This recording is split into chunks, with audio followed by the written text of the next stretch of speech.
We're about to dive into it today. If you are not ready to have your heart rattled, don't be here. Someone left me a comment, and the comment was something along the lines of, can you please dive into or explain more about us not trusting ourselves? I've been thinking about that. Usually when someone tells me something, it comes to my mind, I'm like, let's do it. But this one I had to think about for a while.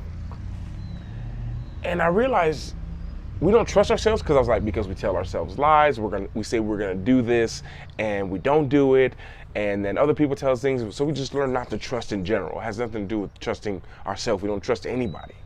I actually think if you can't trust yourself, you're gonna struggle to trust anyone. But I was like, that's shallow. Everyone knows that. And as I sat down here, one thing I really believe is the next step is always shown. So the next step isn't for me to create a content about it. The next step is for me to sit down. That's like the very next step. Then it's to get my mic on. Then it's to put the camera up. And then right before I hit record right now, it just came to me. And just the simple fact of me doing that shows trust in myself. It's little things. It's trust in something bigger than me, actually. That the words, the thoughts, the messages is going to flow through me. And I think one of the reasons that we don't trust ourselves is because we just put our trust in other things. And then we let those things that we can't trust define how we start to look at ourselves. So one of the simplest ways to look at it is I want you to think about a relationship that you had in the past. You know, a relationship where you were hurt pretty bad. And a lot of beliefs come up around that. Pain, I talked to my little brother yesterday. I talked to my baby brother, and he gave me a powerful quote. He said that pain shows us, I can't remember exactly how it went, but it was like pain shows us where we need improvement, or pain shows us, like it was something along the lines of that. But pain, at the end of the day, we were talking about it makes you change. Some of y'all have been through so much pain that you've changed so much to adapt to the pain because you don't want to feel it. You got to remember, pleasure and pain. People will pay money to avoid pain more than they'll pay money for pleasure. And if you can get someone to avoid the pain and feel pleasure at the same time, you've got yourself a very high quality drug. You got yourself something that's going to get people addicted to it. So the reason, if you think about it, why people can't trust themselves, why can't I trust myself? Well, think about when you get out of a relationship, what you end up doing. You finish a relationship and you're like, okay, I'm done. I'm not trusting anyone ever again. Little do we realize, because I can be in the same boat sometimes, little do we realize that it has nothing to do with the other person. At the end of the day, it's not like I just can't trust anyone else. At the end of the day, what you're really saying is I can't trust myself to deal with another heartbreak. I can't trust myself to be okay if things don't work out. That's the energy that's actually being spoken. Does that make some sense to you? Meaning, I have to trust myself that no matter what happens, I'm going to be okay. I have to trust myself that whatever comments come through here, I'll be able to deal with it. I have to be able to trust myself.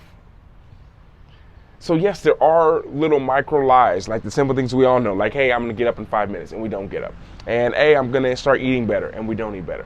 I'm going to lose that 2 kilos, that 3 kilos, that 5 pounds, and we don't lose it. So we have a little micro lies that we tell ourselves all the time, but we struggle to be honest with ourselves to say simple things like, I'm not okay. I think the majority of people lie at least 4 or 5 times a day. The same lie every time. I'm gonna tell you one of the biggest lies. And I'm not trying to sound, I'm not sure what the word is, but I hear this more from women. And men, you might relate, and women, you'll understand, I hope, hearing this. And you ask a woman, how you feeling? She says, I'm fine. Uh-oh. When I hear that, like if I hear that, like my wife say that, like it's, uh-oh. Let me sit down for a second. Let me put my phone on Do Not Disturb. I talk to my mom and she says, I'm fine. Uh-oh. Because men were more like, like, whatever, just bury it, forget about it, it's okay, get over it, you know. But it's a simple lie that we say all the time, but in all seriousness, we say it a lot. People say, how you doing? Oh, I'm good. But meanwhile, we're not. We're not okay, we're not good, we're not even close to good. But we don't say that because we're like, well, people don't want to hear that. So it's better to tell a lie. That's what's happening. And the thing is, and here's the thing, when you tell yourself a lie long enough, that lie becomes the truth. And all of a sudden now, because your identity, which is the most powerful driving force in the world, it's just like, well, your identity just says, well, it's the truth now. Like, it's the truth. So if that's the truth, then I'm not lying at all. So maybe you really don't get it. Like, maybe you really are bad at math. Maybe you really are. And now you convince yourself, like, yeah, maybe I really am. And now that becomes who you are. And now we've got a whole identity crisis, because now anything that attacks your identity, you'll go away from. It's why people can stay broke. It's why people can be mad and irritated, because they can't do something that their heart really wants to, because it goes against who they think that they have become. Hope you'll follow me on that. Because you can want to be a great, for example, one of the most common things that I see is people want to be seen. So not a lot of people, but 2 out of every 10 people, that come across my path and we have a talk, they'll say something along the lines of like, I just want people to see me and see what I'm worth and the value that I have and what I can share with the world. And I'm like, yeah, that's great, and we talk and okay, cool. That's what you want. Okay. And then I'll go on their social media profile and they're on private. And I'm like, how is that possible? So you mean to tell me you want the world to know who you are? You want to inspire people. You want to be the difference maker. But you're so terrified to put your profile on public? Very basic. So it's like a belief that goes against it. We can't do the first step, but we want everything after it. We want the energy, we want the health, we want all this stuff, but we don't want to go to the gym. We don't want to get off the couch, excuse me. I was talking with a friend yesterday, and I was saying, I might have a whole pickup artist series on here talking about lessons that I learned from that world a long time ago. I was another person. But one of the things is I used to help people, and if you don't know what pickup artist, it means someone who helps people. The negative connotation of it is someone who helps people to meet people they're attracted to, basically. And I came up with something. I was like, people's biggest fear is speaking in public. So I was like, for me, why don't I go above and beyond? I'll speak in public to a beautiful, attractive person. For me, it was like, I'll talk to a beautiful, attractive woman in public. And I think that's where a lot of my confidence started to come from, because you realize that, I can't control the situation. I don't know how it's going to go, but I know I'm going to be good no matter what.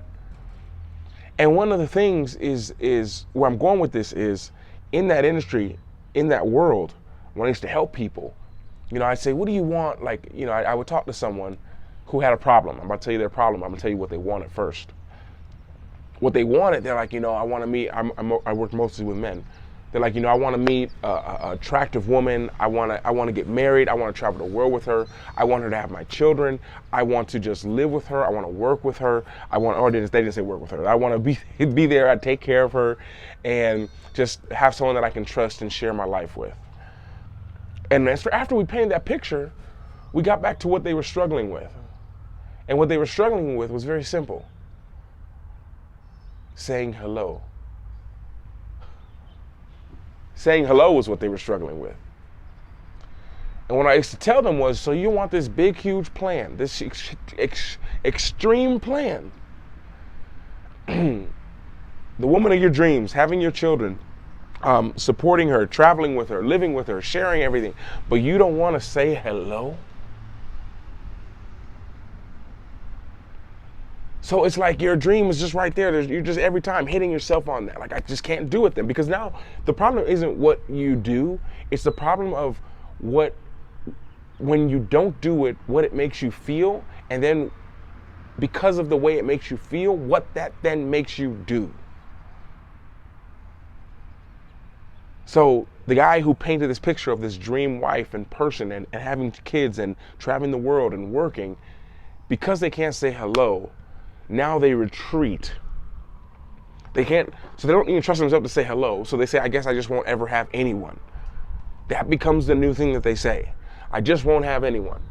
Well, how does that make you feel? That makes me feel horrible. And then what does that make you do? Makes me just want to stay alone and just be a gigolo and just talk to multiple women my whole life. That's what I prefer to do. And they give up the dream that they had. They give up the dream. All because sometimes you just didn't trust yourself that if things don't work out, you'll be okay. Because who are you when things don't work out? It's a power question. A lot of people that you see now, things are working out for them. You haven't seen them when things aren't working out. You know, I know very few, I can think of two. And the crazy thing is they're both women who I respect tremendously on social media who share both sides of that. They share and things aren't working out. I follow one lady because I love motorcycles and I watch her a lot. I can't remember, oh my gosh, I can't remember her name. But I follow her not. It's not Itchy Boots, it's another girl. She's in El Salvador right now. And she just talks about every YouTube video she posts about how it's a little bit sad how her YouTube channel isn't going how she wants. Because she traveled the world and she rented bought a motorcycle and she just traveled all around the world. Incredible life. And I love what she does. More people just don't know about her. That's it. And and with that, being that vulnerable to share that, I can't remember where I was going with that. But to be vulnerable to share that things aren't okay, because things aren't always going to go as you want. But you can't let that affect what it is that you desire. Because I can tell you, I was thinking about for myself in the last few years, especially after leaving basketball, you know, because a lot of people thought, you know, first of all, people don't even really know me, you know, because what I share on YouTube is really usually around 10%, maybe. Before it used to be less. But it's like 10%, and then of that other 90% people don't see, I'll take bits and pieces and put it together in that 10% to make the 10% a little bit more entertaining. But oftentimes when I was doing that, there were times when I would talk about it was challenging. You know, it was challenging, and it's like I think so many things reveal us to us. You know. I really think that that's the beauty, is having ourselves revealed to ourselves. Like seeing who you are. It's why I love travel. You know, you guys look at travel, you know, most of the people who I talk with want to travel and they want to know all the outside parts of travel. Like how much is this going to cost? What's this going to do? And it's interesting because I'm, you know, and it's almost like a pitch now to work with people deeper. But it's an all seriousness of just like, do you think traveling is going to solve your problems? What traveling does, I've realized, is bring clarity. Brings clarity of what you really want. People very close to me, they wanted to travel the world. That was their dream. Sold the house, did all this stuff. They wanted to travel the world. Finally left the States, went to travel. 3 months, realized that it wasn't for them anymore. But that clarity, the clarity they get from traveling, the clarity you get from traveling, this is one of the most beautiful things, but at the end of the day, you have to trust yourself. Let me go there, because I can go on and on. I can go on and on about this. At the end of the day, if you don't trust yourself, then what do you blank to yourself? If you can't trust yourself, then what's the alternative? What's the alternative to not trusting yourself?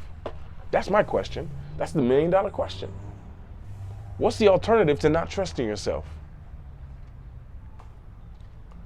Like that you don't think that you're strong enough to handle what's going to come your way. It's so interesting, you know, as I look back and think, and I know what I was going to say is, so many times I've just been exposed to trust myself. Since leaving basketball, people had this notion that, well, you know, it's easy for him, you know, he's leaving millions of dollars and he's traveling. That wasn't the case at all. Not even close. I've been open and told people a lot of times, especially if you've been in any program with me, I think when I left basketball, the money that I had set aside was around $8,000. That was the money that I dedicated to travel with. And the goal was to make more as I traveled. Because we're not touching this money that's over here. We can't borrow this money. This is emergency. But $8,000 is what's set aside. I think it might have been a little bit more. It might have been around 8 or 9. And then we're going to have to figure it out as we go. And every breakthrough, let me tell you this, at least everyone I can think of, every breakthrough I had financially, with things helping me, I did not see 6 months prior. I can honestly say that. I'm probably, if you think about it yourself, any amazing thing that's happened, I wonder if you saw it 6 months before. I know some of the most greatest moments in my life, greatest financial moments, greatest travel moments, I did not see, honestly, 3 weeks before. At least I didn't see it happening that soon. It felt like it took forever. It felt like it took forever for it to happen. And then when it happened, I'm like, oh, that happened quicker than I thought. You gotta remember, so many things expose you. So many things expose who you are. It doesn't say who you are, it's exposing who you are. This is one of the most important things to understand. You're being exposed. How much do you trust yourself? How much do you love yourself? Are you willing to sprint when the distance is unknown? But I just don't see anything working out. There's no evidence that things are going to change. I'm doing all the work, I'm putting on stuff, I don't see any evidence. You know what that's called? I don't see anything around me. There's no proof, there's nothing to show. There's nothing that even gives me a hint. I don't know where the next check is coming from. I don't know where the next person is coming from. I don't know where my next friendship's coming from. I don't see anything around me. Do you know what that's called? No, Luke, you don't get it. There's nothing. I'm looking around, I don't see anything. There's nothing. Do you know what that's called?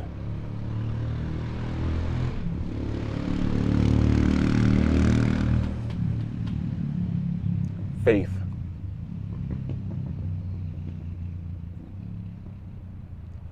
So then that begs to ask the question, do you not trust yourself? Or as the scripture says, or are you just, O ye of little faith?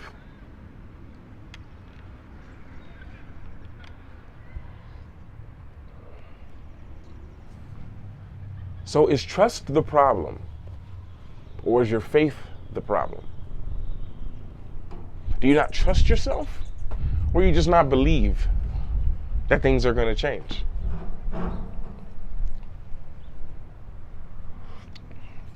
To each his own. But the thing that I want to get you to see is that it's all about you. It's not about anyone else. It has nothing to do with anyone else. It never has.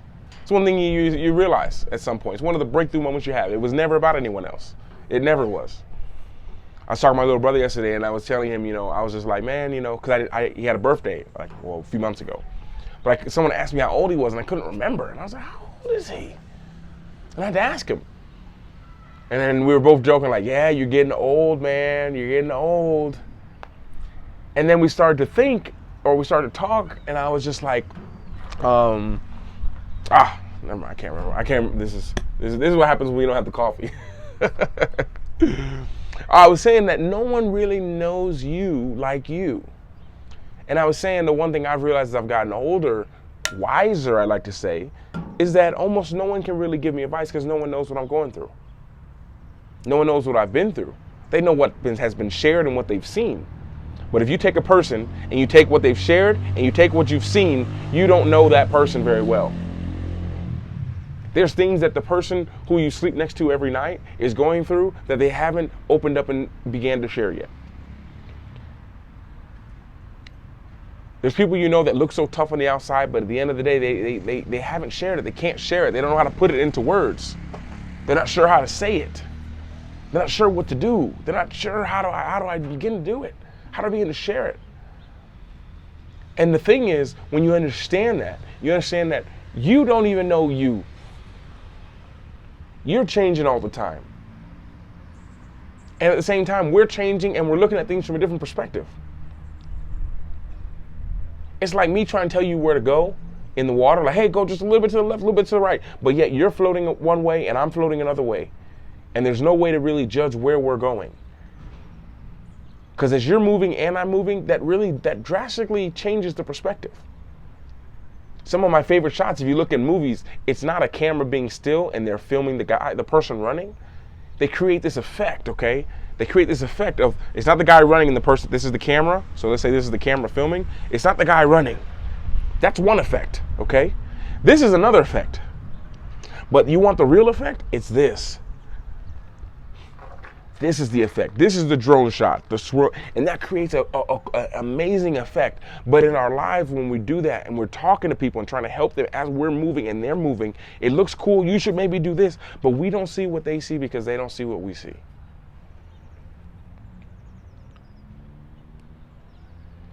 How come you can have 4 people? I'm reading a book right now, From Trash Man to Cash Man, with one of my mentors, Dr. Myron Golden, who I respect and love so much. And he was saying something along the lines of, how can you have 4 people see the same thing and all of them say they saw something different? Like, have you ever seen like a fight? Like, if you get to the fight just 10 seconds before the guy gets knocked out, it looks so different than if you come there right after he gets knocked out and the guy's on the ground. Because you miss so much. Why do people rush into the theater? Why don't you just come into the theater 10 minutes after the movie starts? What's the first thing that happens? You guys remember the movie days, okay? I don't know, some of y'all are super young, I know. But some of you guys remember the movie days where you would have to go to the bathroom or need to get a refill and you leave the movie theater during the movie and you kind of rush and you get the stuff and you come back? What's the first question you ask? What's the first question that you ask the person who you're with? What happened? What'd I miss? That's how it is with the people. We miss so much. If we're not consciously aware and we're not really actually thinking about it, we miss a lot.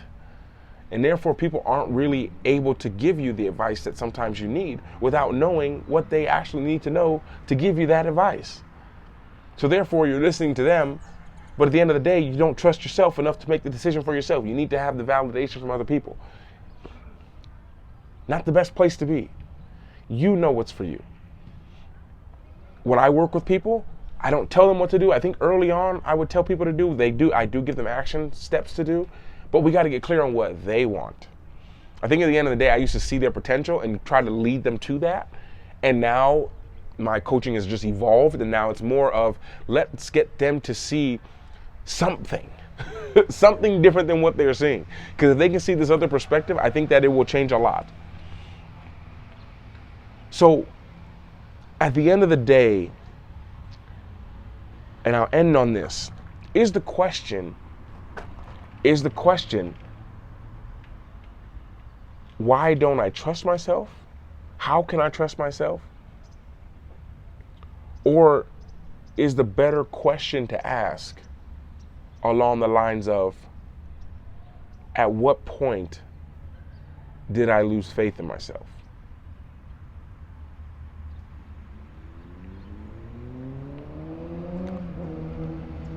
Question is always the answer. Change the question, change the answer, change what you see. I love you guys. If you don't know, now you know. And with that being said, it has been a beautiful start to the morning with the sun cooking my face. Got to get some faith in yourself. If you can't have faith in yourself, who's going to have faith in you? And the only piece of advice I can maybe give you a little bit more as a bonus is take the faith that I have, borrow my faith, borrow my belief that I have in you. Because the fact that you're still here at the 24-minute mark, it means you're serious about yourself. And only someone who's serious about themselves can watch something that can actually help themselves for this amount of time. It's longer than a TV show.